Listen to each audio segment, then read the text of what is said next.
BRS party Tandur town president Nayeem అప్పు ఆధ్వర్యంలో వికారాబాద్ జిల్లా తాండూరు పట్నం అంబేద్కర్ చౌక్ లో ఏర్పాటు చేసిన దీక్షలో municipal vice chairman person Patlola Deepa Narsimhulu, కౌన్సిలర్లు అస్లం, ముక్తార్ నాస్, విజయాదేవి, సంగీత ఠాకూర్, బీఆర్ఎస్ నేతలు పట్లోల నర్సింహులు, శ్రీనివాసచారి, కౌన్సిలర్ ఆసిఫ్, ఉర్దూగర్ చైర్మన్ రజాక్, పట్టణ ప్రధాన కార్యదర్శి ఎం శ్రీనివాస్, ఉపాధ్యక్షులు బీఆర్ఎస్ నాయకుడు నరేందర్ గౌడ్, చైర్మన్లు, అనుబంధ సంఘాల నాయకులు, ప్రతినిధులు, కౌన్సిలర్లు నల్ల కండువాలు బ్యాడ్జీలు ధరించి హాజరయ్యారు.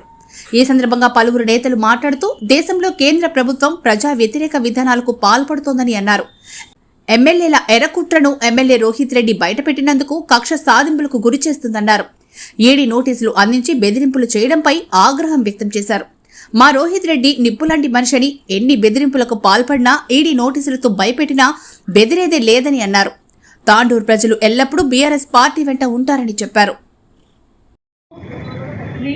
మొన్నటి నుంచి వార్తాపత్రికలో ప్రచురమైనటువంటి వార్త ఏంటంటే ఈడీ రైట్స్, ఎమ్మెల్యే గారికి ఈడీ రైట్స్ అందింది, ఈడీ రైట్స్లో విషయమే లేదు.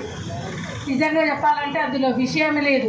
ఏదో కక్షాపూరితమైనటువంటి వాతావరణం సృష్టించాలనే ఉద్దేశంతో తెలంగాణలో తెలంగాణ ప్రజలు సుభిక్షంగా ఉన్నందుకు ఏదైనా వాళ్ళకు తిప్పికొట్టాలనే ఉద్దేశంతో ఈరోజు ఎమ్మెల్యే గారికి ఈడీ రైట్స్ నోటీసులు అందించడం జరిగింది.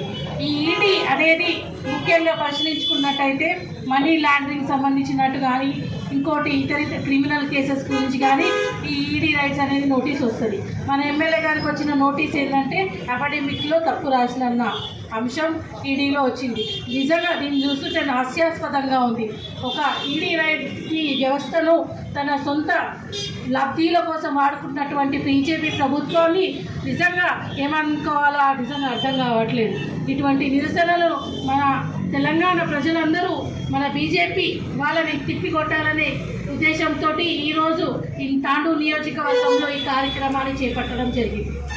మన ఏదైతే ఫామ్ హౌస్లో మన ఎమ్మెల్యే గారు బీజేపీ వాళ్ళను ఎండగట్టాలనే ఉద్దేశంతో 100 కోట్ల ఆఫర్ వస్తే కూడా దాన్ని వ్యతిరేకిస్తూ ఈరోజు తాండూరు ప్రజలే నా ఆస్తి పాస్తులని, తాండూరు డెవలప్మెంటే నా అండదండలని ఆ 100 కోట్లను తన కాళ్ళతో దండి ఈరోజు ఆ 4 దొంగలను బీజేపీ ప్రభుత్వాన్ని ఈరోజు మన ముందుకు పెట్టడం జరిగింది.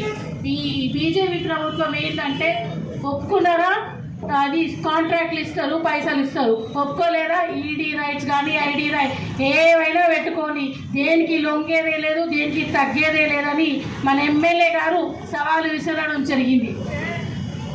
అలాగే 2 సార్లు ఆయన నిబద్ధతను పరిశీలించుకోవాలని 2 సార్లు మన ఎమ్మెల్యే గారు భాగ్యలక్ష్మి టెంపుల్కి చేయడం జరిగింది. మరి ఏదైతే దొంగ ప్రమాణాలు, అబద్ధ ప్రచారాలు చేసినటువంటి బీజేపీ ప్రభుత్వం ఏదైందో 2 సార్లు సవాలు విసురుతుంటే కూడా దాన్ని అందుకోలేక ఈరోజు ఏదో తికమక పెట్టే ప్రశ్నలను మన ఎమ్మెల్యే గారికి ఇవ్వడం జరుగుతుంది. ఇంకోటి ఏంటంటే మన ఫామ్ హౌస్లో ఏదైతే ఉదాంతం జరిగిందో అందులో पूरे हिंदुस्तान में बीजेपी को हाथ में हो रहा इलेक्शन में लड़के जीतने के लिए हमारे पास एक कहावत है, मैं मरद नहीं मेरा भाई मरद के बोले, ऐसा वो हाल बीजेपी का हो गया है। क्योंकि आप देख सकते हैं गुजरात में खुद इलेक्शन तो लड़ी मगर खुद के दम पे जीतने की जब औकात नहीं रही थी तो वहाँ पे आप आम आदमी पार्टी को वहाँ पे रखकर वहाँ पे वोट का पोलराइजेशन करके वहाँ पे उन्होंने सत्ता हासिल करे। अब तेलंगाना में यहाँ पे केसीआर साहब उनके बाप है, यहाँ जीत नहीं सकते तो यहाँ कैसा करना। मुनुगढ़ का इलेक्शन चल रहा था तो यहाँ पे भी हमारे कुछ एमएलएस को कांटेक्ट करके उन लोगों को 100-100 करोड़ रुपए दे के खरीदने की कोशिश करे, जैसा कि महाराष्ट्र में करे। एक नाथ शिंदे को लेके उनकी टीम को लेके, जैसा कि वहाँ पे गवर्नमेंट वहाँ पे अलायंस गवर्नमेंट को गिराकर उनकी बीजेपी की गवर्नमेंट को कायम करें। इसी तरह था अपने तेलंगाना में भी काम पे करने की कोशिश करें, मगर उनको नहीं मालूम यहाँ पे उनके बाप है केटीआर साहब और हमारे रोहित रेड्डी साहब। ऐसा करके जब उनको ट्रैप में लाने की कोशिश करे, जब एमएलए साहब को खरीदने की कोशिश करे तो उनको ये नहीं मालूम एमएलए साहब को 100 करोड़ रुपए उनकी जूती के बराबर है। क्योंकि एमएलए साहब का लिविंग स्टाइल ऐसा है कि उनके खाली फार्म हाउस, उनके गाड़ियाँ वगैरह मिला के अगर ये करे तो 100 करोड़ के ऊपर चले जाते।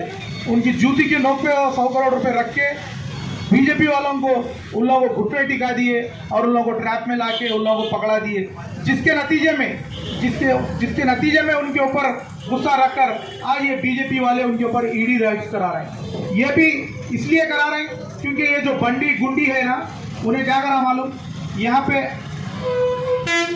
तेलंगाना में रोहित रेड्डी साहब बीजेपी को पूरा खत्म कर दिया, मुनुगोड़ का इलेक्शन हार दिया, तेलंगाना में पूरा बीजेपी खत्म हो जा रही, पूरा हम लोग परेशान हो जाते, हम इतनी मेहनत करें, पादा यात्रा करें, वो करें, मैं पूरा कच्चे कपड़ों से मंदिर करने गया, मगर पब्लिक मेरे पे भरोसा करने पे नहीं है, अब कैसा करना बोल के जाके नड्डा साहब के साथ जाके उनके चड्डे पकड़ लिए, नड्डा साहब के जाके चड्डे पकड़ लिए, साहब हमारा कुछ भी नहीं हो रहा, बीजेपी में पूरा तेलंगाना में पूरी बीजेपी खत्म हो जा रही, हमारे नड्डा चड्डा साहब क्या तो भी करो हमारे को बोल के बोले, तो उन्होंने बोले जा बेटा गुंडू एक ईडी रेड कराते जो तुम्हारे एमएलए रोहित रेड्डी के ऊपर, उसके बाद सब सेटराइट हो जाता बोल के। उनको नहीं मालूम हमारे एमएलए साहब आखिरी धारकारी है, उन्होंने हमारे एमएलए साहब उनके ऊपर ईडी रेड कराने गए, हमारे एमएलए साहब के नाम पे कुछ भी नहीं है, कुछ भी नहीं है, उन्होंने खाली हाथ पत्ता खा बोले, ऐसा जो करना है पूरा पढ़े लिखे हुए उन्होंने पायलट है, जिसको जहाँ रखना है जो चीज जहाँ रखना है वह रखे, जो सियासत में उतरे हुए है। ये बेटे हौले बेटे बीजेपी वालों को नहीं मालूम,